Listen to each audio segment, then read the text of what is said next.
آج ایک قطرہ بھی کافی ہوگا، اج ساہ بھی نہیں کھلے راہ بھی نہیں، انج ٹوک انوکھڑے ٹوکدے نہیں، ٹر پویں تے فاصلے مک جاندے، گھر بیٹھے ہیں پینڈے مکدے نہیں۔ آج قدم قدم چلیں گے، ماضی کے گناہ تو ایک آنسو سے دھوئے جا سکتے ہیں نا۔ وہ ایک فقیر تھا، بازار میں کھڑا رو رہا تھا، تو کسی نے روک کے کہا بابا کیا ماجرا ہے، کسی نے مارا ہے، کیوں رو رہے ہو؟ اس نے کہا نہیں کوئی ایسی بات نہیں، ان لوگوں کے رویے نے رلا دیا۔ کہا کیا مطلب؟ کہا بازار سے گزر رہا تھا، ان لوگوں کو دنیا میں کھوئے ہوئے دیکھا تو میرے دل میں ترس جاگا، تو میرا خیال یہ ہوا کہ ان بندوں کی رب کی صلح نہ کروا دوں۔ تو میں نے پھر اس سے بات کی، تو آواز آئی ٹھیک ہے لے آ ان کو میری چوکھٹ پہ، ایک آنسو سے سارے گناہ معاف کر دوں گا۔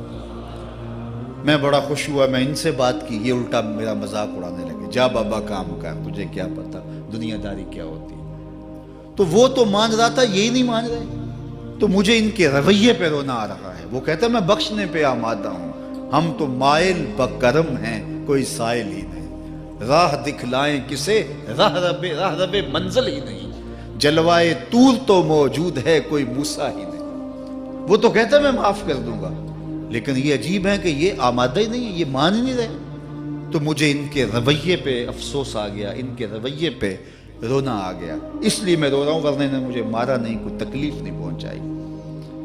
خیر اگلے دن وہی بزرگ قبرستان کے قریب سے گزرے تو دیکھا کہ وہ بابا قبرستان میں کھڑا رو رہا ہے، تو پھر رک گئے کہ بابا بازاروں میں بھی روتا ہے، قبرستانوں میں بھی روتا ہے، آج کیا ماجرا ہے؟ کہا آج بھی میرا ماجرا کل والا ہی ہے۔ کہا کیا مطلب؟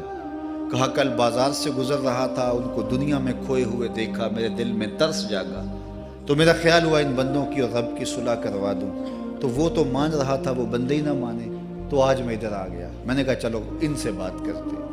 آج میرا خیال یہ ہوا کہ قبرستان والوں کی اور رب کی صلح کروا دوں۔ تو کہا پھر آج کیا بنا؟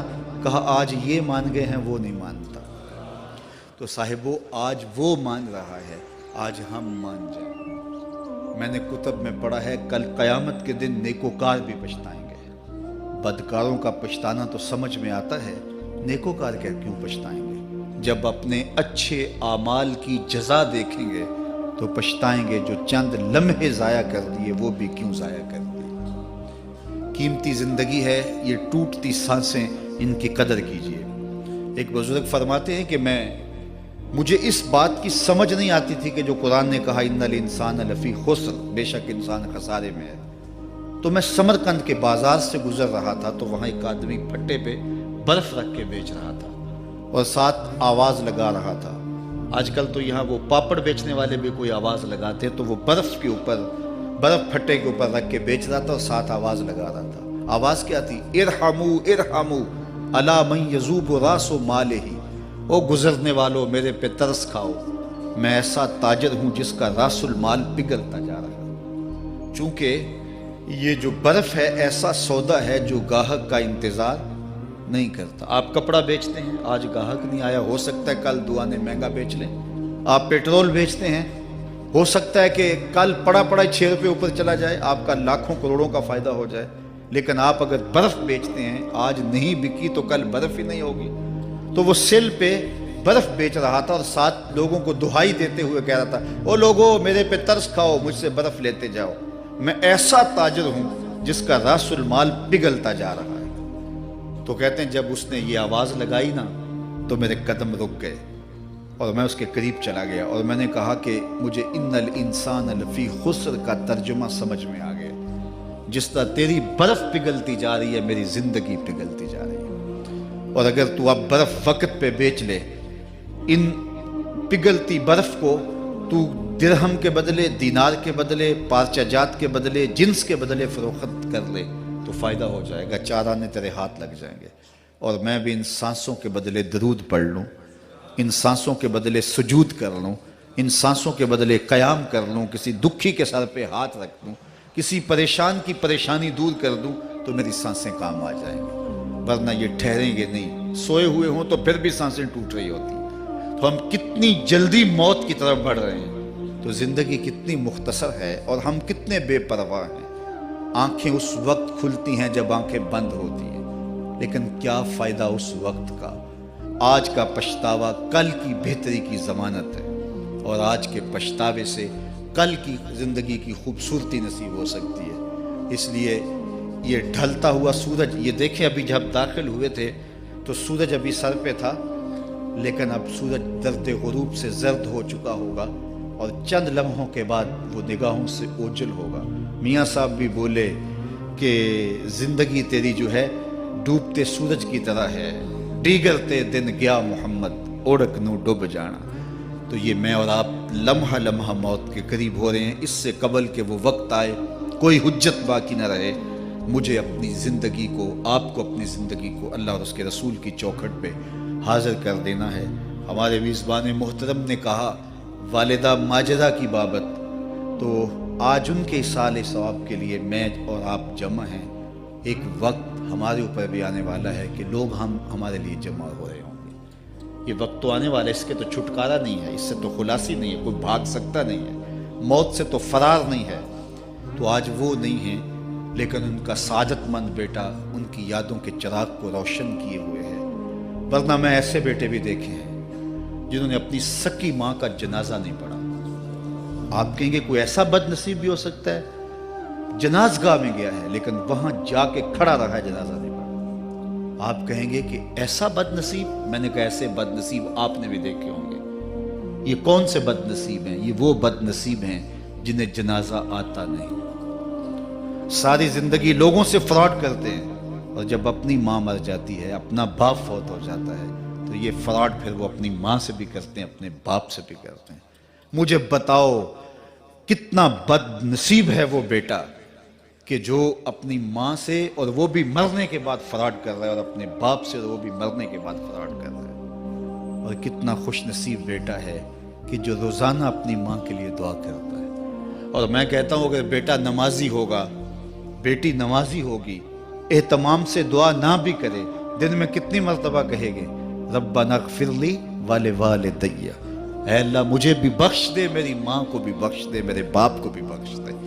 اور جب بندے ہاتھ اٹھا کے دعا مانگتے ہیں اللہ خالی ان ربکم حیی کریم یستحیی من عبدہ اذا رفع یدیہ ان یردہما صفرا، تمہارا رب حیا کرنے والا سخی ہے، کریم ہے۔ بندے جب اس کے سامنے ہاتھ اٹھا کے دعا مانگتے ہیں، اللہ فرماتا ہے مجھے شرم آتی ہے ان کے اٹھے ہوئے ہاتھ خالی کیسے موڑ دوں۔ انہوں نے میرے سے مانگا ہے، میں بھی نہیں دوں گا تو کس در پہ جائیں گے۔ میں ایک دیہاتی بات کرنا چاہتا ہوں، اتنے لوگ جتنے آپ یہاں بیٹھے ہیں، اتنے لوگ اٹھ کے کسی دنیا دار کے ڈیرے پہ چلے جائیں اور اس سے کچھ مانگیں اور وہ دے سکتا بھی ہو، تو کیا وہ آپ کو خالی لوٹا دے گا؟ وہ کہے گا ڈیرہ داری کی شان کے خلاف ہے کہ اتنے لوگ دروازے پہ آ گئے اور ان کو خالی موڑ دوں۔ تو جب تم اتنے بڑے ڈیرہ دار ہو اور تمہیں اتنی غیرت ہے کہ اتنے لوگوں کو خالی نہیں موڑتے، تو کریم خالی موڑتے؟ آؤ تو صحیح اس کی چوکھٹ پہ جھولی پھیلاؤ تو صحیح۔ پھر دنیا داروں سے مانگنا ہو تو ان کی زبان میں مانگنا پڑتا ہے۔ اللہ سے جس زبان میں مرضی مانگو، عربی میں مانگو، اردو میں مانگو، ہندی میں مانگو، سندھی میں مانگو، اقبال کے لہجے میں مانگو، سادی کے انداز میں مانگو، نہیں مانگنا آتا خالی ہاتھ پھیلا دو، وہ بند لبوں کی بولیاں بھی سنتا ہے۔ آؤ تو صحیح اس کی چوکھٹ پہ، اپنے ہاتھ پھیلاؤ تو صحیح۔ دنیا داروں سے مانگے تو ناراض ہوتے ہیں، خدا سے نہ مانگو تو ناراض ہوتا ہے۔ اللہ کل ما یابو بکم ربی لولا دعاؤکم، آؤ نا اس کی چوکھٹ پہ، دستے طلب دراز کرو۔ دنیا داروں سے مانگنے کے لیے وقت چاہیے۔ اس وقت تو صاحب سوئے ہوں گے، اس وقت تو ناشتہ کر رہے ہوں گے، اس وقت تو بیوی بچوں کے ساتھ مشغول ہوں گے، لیکن اللہ سے جب بھی مانگو، پچھلے پہر کنڈی کھڑکاؤ در رحمت کھلا پاؤ گے۔ دن کو مانگو، رات کو مانگو، مانگو تو صحیح، وہ تو اتنا کریم ہے۔ اچھا بت کو سامنے کھڑا کیا ہے اور زلیخا ہاتھ جوڑے بت کے آگے پکار کرتی ہے، روزانہ سے شام کھڑی ہو جاتی ہے، یا صنمی یا صنمی، اے میرے بت، اے میرے بت، بچھڑا ہوا یوسف ملا دے۔ سحر دم تک پکارتی رہتی، عمر بیت گئی، چہرے پہ جھریاں آ گئیں، بڑھاپا طاری ہو گیا۔ ایک دن رات کا پچھلا پہر ہے، بت کے آگے ہاتھ جوڑے یا صنمی کا وظیفہ پڑھ رہی ہے۔ اچانک نیند کا جھٹکا آ گیا، زباں بل کھا گئی، بولی یا سمادی یا سمادی۔ کہا جبریل جلدی جا، یوسف کے گھوڑے کا رخ موڑ دے۔ یا اللہ تجھے تو نہیں پکار رہی، وہ تو بت کو پکار رہی ہے۔ زباں بل کھا گئی، یا صنمی کی بجائے یا سمادی کے لفظ زبان پہ آ گئے۔ کہا جبریل اتنا عرصہ ہوا بت کو پکارتے ہوئے، اس نے کوئی جواب نہیں دیا، آج جیسے بھی اس کے لبوں پہ میرا نام تو آیا ہے، اگر میں نے بھی جواب نہ دیا میرے اور بت میں فرق کیا ہوا؟ تو آؤ آج کی اس مجلس میں ہم ان کی والدہ کے لیے دعا مانگیں۔ اے عرش کے مالک، ان کی والدہ کو حضور کی ماں کا صدقہ جنت کی بہاریں عطا کر، اور ہم اپنے ماں باپ کے لیے بھی دعائیں مانگے۔ اے اللہ ہمارے ماں باپ کی مغفرت فرما، ماں باپ کی قدر کرو۔ میں نے یہ بھی پڑھا ہے، جو اپنے والدین کے لیے روزانہ دعا مانگتا ہے، والدین زندہ ہوں تب بھی، فوت ہو گئے ہوں تب بھی، روزانہ ماں باپ کے لیے جو شخص دعا مانگتا ہے، ساری زندگی اس کے رزق میں بے برکتی نہیں آ سکتی۔ تو اپنے ماں باپ کو اگر زندہ ہیں تو قدر کرو، فوت ہو گئے ہیں تو ان کے لیے کثرت کے ساتھ دعا کرو۔ یہ گھنا سایہ ہے۔ کبھی آپ نے درخت کو دیکھا ہے کہ ساری دھوپ اپنے پتوں میں جذب کرتا ہے اور نیچے بیٹھنے والوں کو چھاؤں دیتا ہے؟ ماں باپ سارے دکھ اپنے اوپر لیتے ہیں، اپنی اولاد کو آسائش اور راحت پہنچاتے ہیں۔ قدر نعمت زوال نعمت کے بعد ہوتی ہے، جب نعمت پاس ہو تو قدر نہیں ہوتی، جب چھنتی ہے تو پتہ چلتا ہے کہ کتنی بڑی دولت تھی جو چھن گئی۔ میں تو آپ کیا، میری اور آپ کی حیثیت کیا، ماں کی کمی تو آمنہ کے لال نے بھی محسوس کی ہے۔ ایک دن حضور مسجد نبوی میں تشریف لائے، تا حد نظر صحابہ تھے۔ الحاوی للفتاوی میں امام سیوطی نے لکھا ہے، حضور کو دیکھا تو ادب سے کھڑے ہو گئے، بس یہ منظر دیکھنا تھا کہ چشمان اقدس سے آنسو چم چم جاری ہو گئے، اور حضور نے ایک ٹھنڈی آہ بھری اور روتے ہوئے کہا، لو ادرکت والدی او احدہما، کاش آج میرے ماں باپ زندہ ہوتے۔ انسان نے دکھوں کا دور دیکھا ہو نا، اچانک خوشحالیاں مل جائیں تو پھر انسان یہ آرزو کرتا ہے کہ میرے ماں باپ نے میرا وہ غربت کا دور دیکھا تھا، آج دولت کی چہل پہل بھی دیکھتے، آج میرے آنگن میں بہاریں بھی دیکھتے تو کتنے خوش ہوتے۔